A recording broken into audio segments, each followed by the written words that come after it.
And when you're used to something that you have, and then biglang may shift, mapapaisip ka did I do something wrong? Or what happened? Sometimes people panic or become anxious. But that doesn't mean that you are getting demoted, at least in God's eyes. It normally means you are being redirected elsewhere. Hi, I'm Feline, a teacher, leader, and lifelong learner. Welcome to Filling the Blanks, a space to pause and make sense of life's in-betweens, where purpose, meet patience, and clarity is found in reflection. So take a breath and let's fill in the blanks together. Good evening. Once again, I'm Feline, and this is Fill the Blanks. Today, I'm going to discuss something that's also quite a tricky topic. It is about serving or not serving in the context of ministry. Alam mo, to start with kapag nagiginig natin yung salitang ministry, kadalasan meron agad tayong naiisip. Ano yon? Minsan church, minsan stage, minsan microphone, di ba? Being on stage, maybe on a Sunday service or whatnot. Tapos parang biglang, you feel that certain pressure that nobody has bestowed upon you or on you, but it's there. You know, it's lingering behind your conscious mind. Ngayon, it's not automatic for most of us because of our training na mag-isip ng ministry. It seems like it's a different kind of stage. Sometimes we feel like, bakit parang marami siyang requirements? Hindi siya automatic for the most of us. It's not really a problem. It's just that we don't completely understand the context of it. And pag feeling natin hindi tayo yon, may automatic answer tayo na parang, wala akong ministry or parang it requires a lot of commitment. Baka hindi yan para sa akin. Most of the time, we box ministry in an institution or maybe a structure, like a building.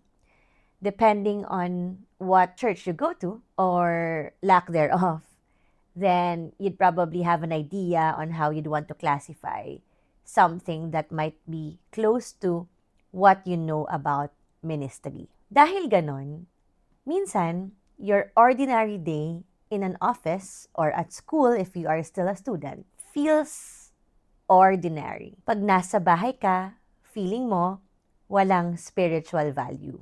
Pag nagpapahinga ka, feeling mo unproductive ka kay Lord. But let's correct that thought process. Ministry basically means one thing. It's service. And service is a word that most people might be able to relate to rather than the use of the word ministry. Bakit? Kasi service is not a position, service is not a title, service does not need to be in a calling card. It is obedience in whatever God has planned for you or where has God placed you. Malinaw ba yan? Just hear me out, okay? No judgments, no preconceived ideas, but just keep your mind open to the thought of what I'm about to say. What if ministry is not a place, but a space? Say, for example, workplace mo, barkada mo, community mo, or kung saan ka nilagay ni Lord right now.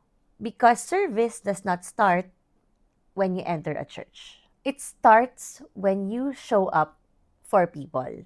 And honestly, if that is the definition of ministry, then it becomes more real. Could be scary, but at least it's real. So today, I'm not going to ask you kung active ka ba sa church. But more so, I'd want to ask you, saan ka ba tinatawag ni Lord? Magpakatao, to show up, to love.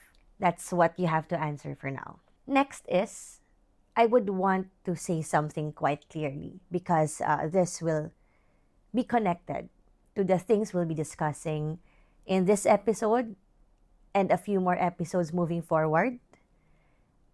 Could be in a deeper context or because it is all connected. Ano bang root ng lahat ng ito? Lahat tayo was brought in this world or sent in this world because we have a purpose. And let me be clear. Our purpose don't normally change. It is fixed. As a Christ-centered person, one of our core purpose in this earth is to make Jesus known. Also, in line with that, importante din na alam natin na in making Jesus known is to go and make disciples. So that could be a whole new topic. But I'm just giving you an idea on where I am coming from. And we all exist to love God's people, period. There is just a context to it to have a better understanding and how to execute that kind of love and how we show up. Hindi siya nagbabago sa kung anong season mo sa buhay. Single ka man, married ka, anak ka, asawa ka, girlfriend, kaibigan, and everything else in between. You could be leading in front of the lines, or you could be on the quiet side of things. You can be on stage, or you can be behind the scenes. Lahat yan, may purpose si God kung saan kanya nilalagay. Purpose is permanent. Now, in line with that purpose, you're going to have a mission. And that mission is gonna be way bigger than yourself. And yes, mission is geographical. Why?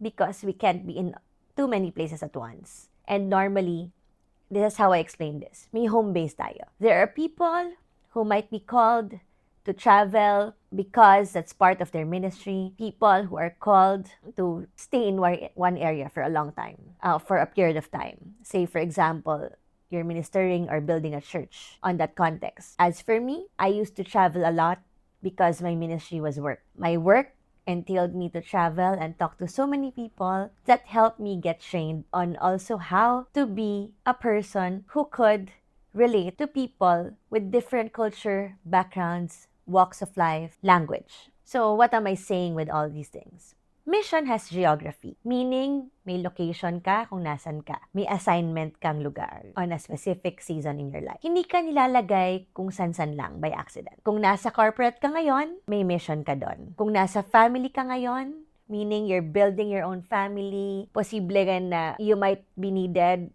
your time might be needed, or resources might be needed by a close family member who is battling a health concern. May mission ka rin doon. I'm sure may mga tao kayong naiisip kapag yan na yung mga binabanggit natin na, si ganito, had to step away from, let's say, work because that person needs to be closer to family because a parent has health concerns and kailangan ng mag-aalaga at siya yung pinaka pwedeng mag-alaga sa kanilang magkakapatid. Pwede rin namang, my friend gave birth. Sila ng husband niya, nag-a-adjust sila because they're both working, but they also need to carve out time to be there for their child, and they have to do it alternately on work days and on weekends, spend time together as a family. Then you will see how they balance it out and how they work things out because that is part of what they are supposed to do at this season in their life. Kapag may healing season ka, meron ding mission doon. Kapag nilagay ka sa Manila ni Lord, may mission ka doon. Kapag nasa ibang bansa ka, may mission din doon. God does not assign randomly. That's why I would normally say this to people that I talk to and I counsel when they ask me, paano ba ito nalalaman? God speaks to us in different ways. It could be because of your scripture, reading the scripture in your quiet time. It could be answering your prayers through different people saying something aligned at the time na sinasagot na niya yung prayers mo. It could be discernment. Upon rationalizing things, lining up things, kita mo, okay, sa mga ginagawa ko, konektado ba to lahat? Ano bang gusto ni Lord na ma-accomplish ko ngayon at this season in my life? Why am I here? Pwede ring, for some people, they hear, di ba? You would hear that the Lord said, but that has to be clear. Importante na yung pinakinggan mo ay yung color mo from up there. Because there might be a different color. It's the enemy. Or tools, people that enemy uses to also distract you from your mission and purpose. Ang next kong sasabihin sa inyo is that God positions you intentionally. Ang tanong, are you present where God put you today? Because you cannot fulfill a mission in a place that you have mentally rejected. I'll let that sit. Next, another thing that gets people confused is your calling, your call, di ba? Number one, ang tanong is who is the caller? Next is, what is the call at this season in my life? Is it aligned to my mission that has been impressed upon me by the Lord? And ultimately, babagsak ba siya dun sa purpose natin in life? So now, calling is what God wants you to do right now. Calling can change, but it does not contradict or conflict your mission and purpose. That's clear. But your calling could be seasonal. So minsan makakarinig ka talaga na may magsasabi sa'yo na hindi ko na calling or tapos na Tapos na yung mission ko dito, yung call ko ngayon dito, hindi pala mission, yung call ko dito. I'm on to the next, di ba? Moving forward. Next adventure, next task, anything. And most of the time, for those who are not used to this, when your calling shifts, you panic. That's natural. We're humans, it happens to us. Ba't ko ba sinasabi to? Kasi nung mga una kong episodes, nabanggit ko na rin how the shifts, turns, and twists has molded me also for me to realize kung ano ba talaga? Ba't ba ako andito? Di ba? Yung ano ba talaga, hindi lang yung tinatanong sa love life, no? But more so your existence, and more so, why am I here? What am I doing in this place? What does God want me to do here? Ako ba yung may purpose dito? Or ako ba yung may malalearn dito? Or ano pang pwede kong magawa while I'm at this space? So, kapag ang calling mo sa specific season ay mag-lead, then you lead. May season na ang calling mo is to support, then you support. May season na ang calling mo ay mag-build, then you build. And may season na ang calling mo ay mag-rest. At normally, dyan ka inata. Kasi kapag hindi ka productive, you feel like you're not using the resources that God has given you properly. But let me tell you this, it is in His teachings that we also rest, right? We still have that Sabbath that's put on our schedule. Okay, ito na yung sunod. Minsan ba natanong mo na sa sarili mo na, Lord, bakit hindi ako ginagamit ngayon? Lord, why are you quiet? Or why is everything around me so quiet? For some people, that solitude, it's fine. They're used to it. They like being quiet. It gives them rest. As for me, I'm not a fan when it's too quiet. There's something inside me that's uneasy. And it's something that I'm also working on why am I feeling that way whenever it's too quiet. Because I would normally love it when there's like a bit of white noise. I can still focus. I can still do my quiet time, do my work, thinking, sleeping, but not when it's too quiet. But anyway, may isang bagay pa rin that confuses a lot of people. No? Bakit nag-iiba yung role ko? Ba't bigla akong napapalitan? Or bakit nasa sideline ako? That happens anywhere. Friendships, relationship, career, business, social status also. And when you're used to something that you have, and then biglang may shift, mapapaisip ka did I do something wrong? Or what happened? Sometimes people panic or become anxious. But that doesn't mean that you are getting demoted, at least in God's eyes. It normally means you are being redirected elsewhere. Hindi ka naman niya tinanggal, but the perspective is nililipat ka na niya. Minsan lang din natin siya maintindihan, but in His time, He reveals why. Also, when you are being redirected or relocated, that does not mean rejection. Kadalasan kasi nagiging line ng enemy yan in our heads. Am I being rejected? Am I not good enough? Why am I taken out of this role or this particular group, right? And it hurts, especially when we are holding on to it, when it's time to let go or step back. So going back, I will say this in the context of just being truthful. Kadalasan naiisip natin na we don't have a ministry because we are not holding a microphone or not leading. But maybe your ministry can go as quiet as being the most honest person in your team or refusing to gossip when your peers are doing so. Could be setting boundaries so that you can manage the time that God has given you wisely. It could be showing up consistently where you are needed. Being patient with your siblings, your parents, your loved ones. Choosing integrity when no one is watching. That specific line, even when I wasn't a believer back then, it's being taught everywhere. From leadership camps to my trainings when I was in business development, whenever I handle accounts, when I was in account management, whenever I'm entering into new companies. Normally, those with the right set of values would tell you this. It is important to choose integrity, especially when no one is watching. Because how you do anything is how you do everything. Hindi pwedeng selective tayo na dito okay ako, dito hindi. Hindi naman makaka-affecto dito Anong ibig ko sabihin? Example, let's say I'm a working student. Sa school, may mga subjects na grabe ako mag-aral kasi I'm interested in that subject, mataas grade ko. Pero may isang subject na medyo Waterloo ko, say, math. Kesa aralin ko siya ng sobra-sobra, I would study a bit But I would resort to teaming up with classmates na, uy, papakopyahin kita sa subject na to, pero dito, kailangan ko ng help mo, pakopyahin mo ako. You're cheating already, right? Maliit na bagay, sabi ng iba, school lang naman daw. No, it's the discipline. Eventually, when you're used to it and you're getting away with it and feeling mo normal siya, gagawin mo siya on a bigger scale eventually. And it might affect the other aspects in your life. Meaning, relationship, trabaho, kung may negosyo ka, negosyo. To the point na pati yung sarili mo, dadayain mo na rin because you want better results. So, isa lang yan sa mga example na I could go on and on tonight. But, importante yan na lagi mong i-bear in mind na how you do anything is how you do everything. You have to be God-centered in every aspect of your life. You have to uphold the same set of values in every aspect of your life because you are accountable, not anybody else. Next, ang ministry, influence under obedience. Hindi siya visibility lang. And let's be honest, minsan, we don't want to call what we are doing ministry because it is not glamorous. Anong ibig sabihin ng glamorous? Hindi mo siya maipagmalaki or maipagmayabang.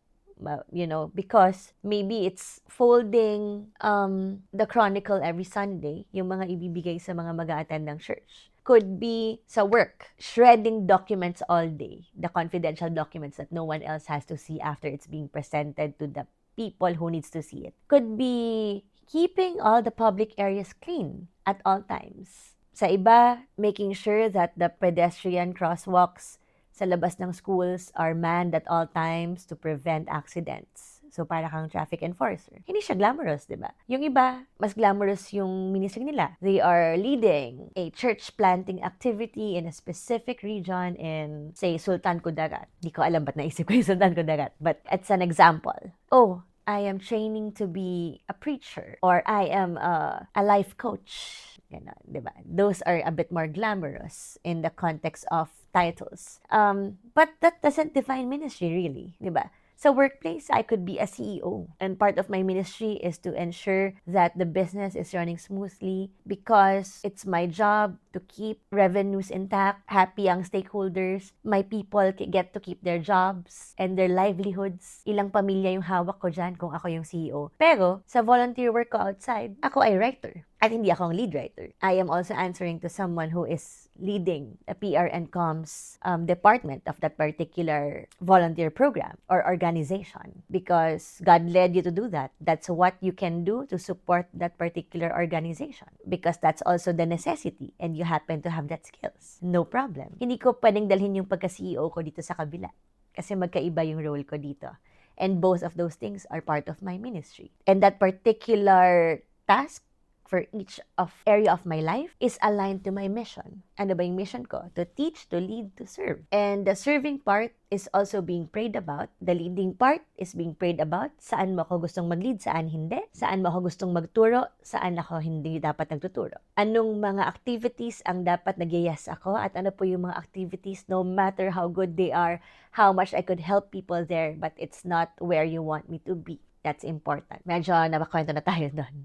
But that's the reality of things. Also, when we do things that God has led us to do, there are times wala talagang applause, walang well done, tap at the back, di ba? Walang galing mo because it's not supposed to be that, di ba? You're not always at the spotlight. You're not always being loudly appreciated by the people around you. But in the kingdom, faithfulness is louder than fame. Let me say that again. Faithfulness is louder than fame. Let that sink in. So instead of asking, Lord, kailan mo ko gagamitin? Ask this, Lord, saan mo ba ko gustong i-utilize or gamitin? Pero hindi ko lang nare-recognize. So He'll tell you. Because at any given time, the Lord is asking you to focus somewhere. And that focus, no matter how excellent you are at it, it can change when God says it's time to go. Tapos ka na dyan. But it always aligns with your purpose and contribute to the bigger mission. Hindi ka naman lost. Hindi mo lang siya nare-recognize. Minsan, ang ministry mo pala is what you perceive as your ordinary Wednesday. So, dumako naman tayo sa obedience part na. So, this is confession time. Dati, I had a season that my Sunday service was sleep. Why? Because I like staying up late.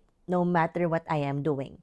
It could be work, could be going out with friends, could be overwatching while at home, could be partying, drinking out, could be doing nothing at all. Pagdating ng linggo, I am so tired, I just want to sleep. And if I will go out, baka towards the end of the day na yan ulit. And wala na rin ako masyadong ma-accomplish because I'm not really well rested. Hindi naman ako nag-rebelde, no? By not attending church or services. Hindi rin naman ako galit kay Lord. I was just tired, feeling drained, empty. And maybe you get that. May mga season that our faith is quiet. It's not loud. It's not obvious. Naniniwala ka pa rin, pero wala ka sa headspace para magbigay pa. Gets ba? And that's the reality. So, at the end of the day, it's sort of the ministry that I chose. So, kung hindi ako active sa community, saan napupunta yung energy ko? Sa tao or activity, but mostly tao. Coffee date, catch-ups, hangout, gala, kwentuhan till the next day. Not because I'm a total extrovert. Honestly, I learned to be an extrovert because it was how I was raised.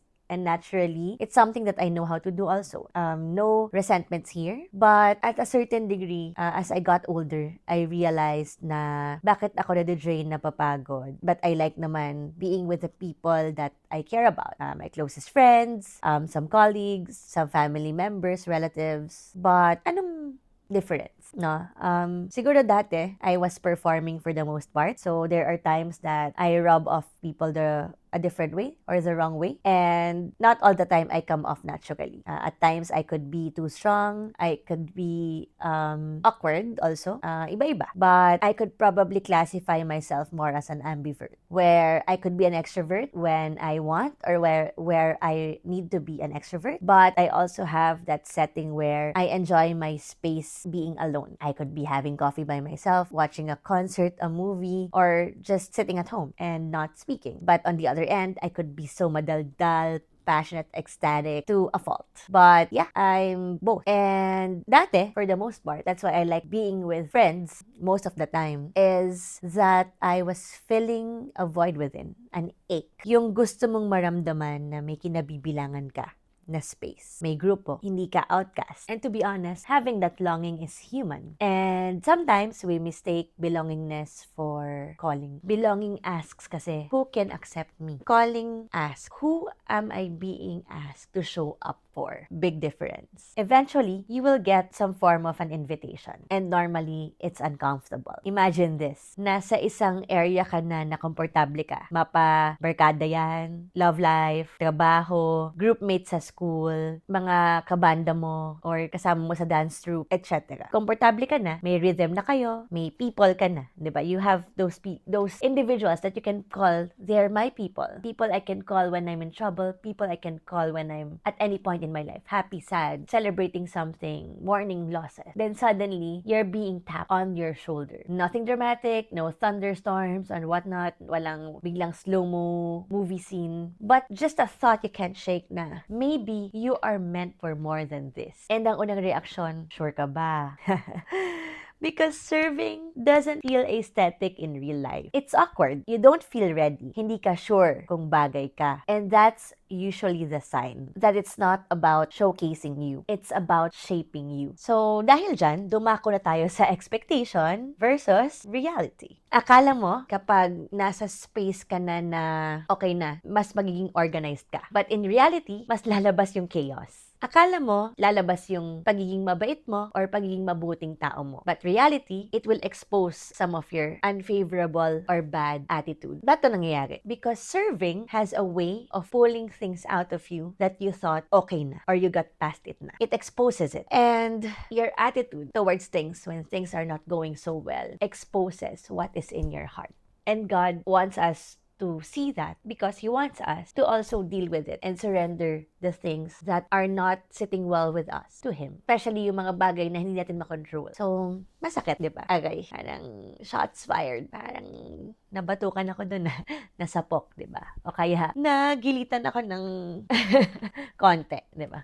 So, ganun eh. Pero masasabi mo rin na, Lord, thank you for exposing this. Kasi may inaayos pa pala sa puso ko. Ngayon, dumako naman tayo sa quote-unquote burden. I want to clarify something, no? Hindi lahat ng mabigat but honorable ay galing sa Diyos. Kasi medyo hindi na nagsisit well sa akin when people say na, tiisin mo lang when you're having hardships. ano yan, burden ni Lord sa'yo? I beg to differ, no? Yes, we are being sent to places where, di ba, yung mga things na hindi pa natin nag-resolve, lumalabas. Yes, we are being sent to places where we are being stretched because we are being trained for something bigger than what we see or what we understand because our minds are finite. But there is a difference. May mga bagay na binibigay si Lord to stretch you, but it gives life. What drains you erases boundaries and empties your soul. That's not formation. That is misalignment. Serving should grow you and not hollow you out. So let's make this simple. To summarize things, importante na alam mo yung purpose mo, which is why you exist, and it doesn't change. Mission is the bigger good we are all a part of. Loving people, restoring what's broken. And your calling is your assignment right now. And that's seasonal. You don't lose purpose just because your role changes. You are not behind just because you paused. Sometimes, growth looks like staying where you are. Sometimes, it looks like stepping away. Your wisdom knows the difference. As human beings, we are not called to be perfect or ought to be perfect. In quoting the scripture, women are to mention teaching of how men and women are when they are with Christ is that for women, it's a Proverbs 31 woman. That particular chapter is not about perfection. It's about faithfulness in real life. For men, being an Ephesians 5 men isn't about titles. It's about love that shows up. Wherever you're called, church, office, bahay, community, name it, serving molds you. It teaches you to love without applause, to lead without a spotlight, and to give without a guarantee. So kung tatanungin ka today if magsaserve ka ba or hindi, you don't have to answer it right away. More importantly, you just need to sit with this. Where am I being invited to love beyond myself in this season of my life? And when you are ready, finish this sentence honestly. Blank is how I serve. This has been Feline, and this is Feline the Blanks, where we fill in the gaps. Purpose, faith, kilig, life, one episode at a time. Thank you for tuning in to Filling the Blanks. If today's conversation spoke to you, share it with someone who might need it too. Follow the show on Spotify or YouTube, and join me again as we continue to fill in the blanks, one story at a time.